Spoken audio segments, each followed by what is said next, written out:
So yan, na-reach na natin yung summit. Kung gusto nyong pumunta sa langit, punta kayo dito sa Mount Olaf. So sabi ni Sir Marcelo, ibig sabihin daw na ang Banaw is malawak.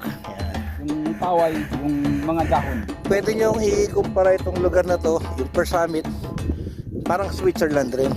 Mamaya maraming baka dito eh. Ang ano lang, parang parehas. Very na manamis-tamis.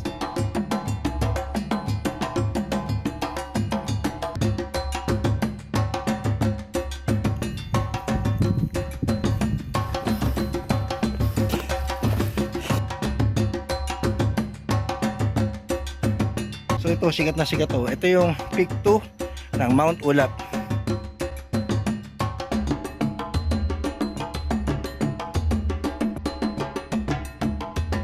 Medyo umuulan na. Pero